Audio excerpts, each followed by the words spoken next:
Katie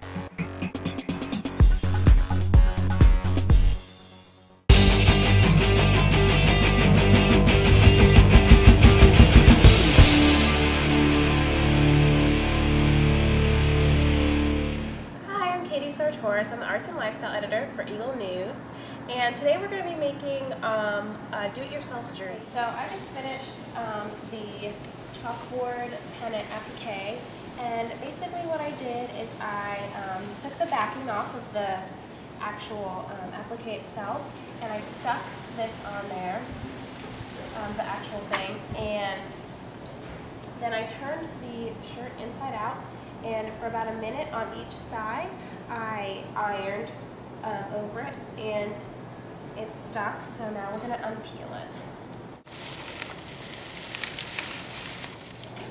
Okay, so for our next step we have our letters here, and I'm going to cut out each individual letter as to what I want it to say. You can pick your team name, so go Steelers, go Packers, or another saying. I'm going to put black and yellow, like the new popular song that's out right now, because it's the color of the Steelers jerseys. So all you have to do is cut out each individual letter separately. So now that I've arranged the letters the way I want them to look, I'm going to begin ironing each of them.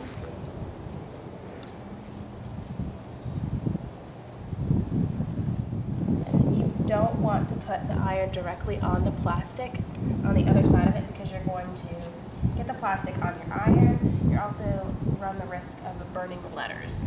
So just remember, you have to have a cloth on here over the letters, never the iron directly on the letters. So after you've ironed on the letters and let them for about 45 seconds, and you've let them cool, you start peeling off the plastic on top of it.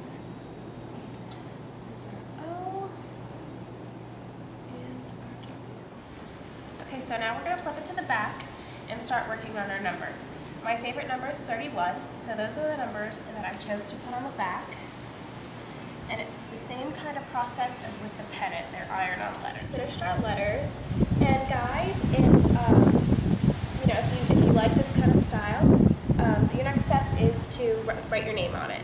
But girls, I'm going to make something a little more feminine, and I'm actually going to cut off the collar and make it into like a flash dance off the shoulder look.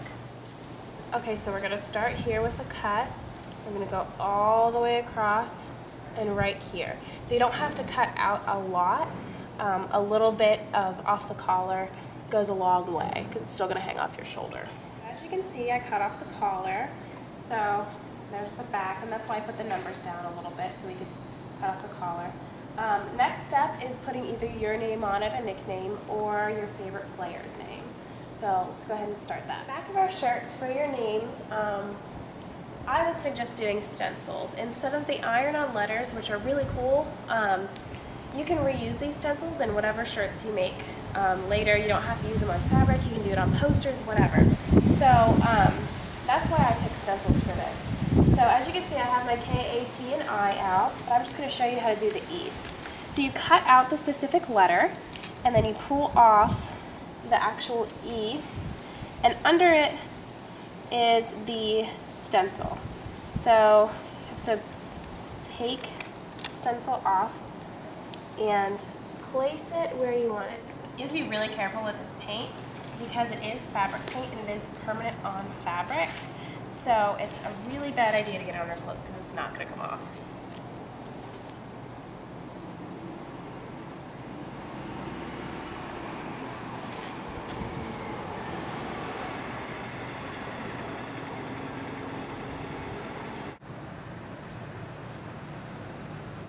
So now that we finished painting our letters, all you have to do is take your stencils off, and you should have perfectly formed block letters here. Okay, so here's the front of the shirt and the back. So this is your basic football jersey. Things you can add, like I said, you can cut off the collar to make it an off-the-shoulder look. You can write in, sayings while you're watching the game, like 1st and 10. Go Big Ben.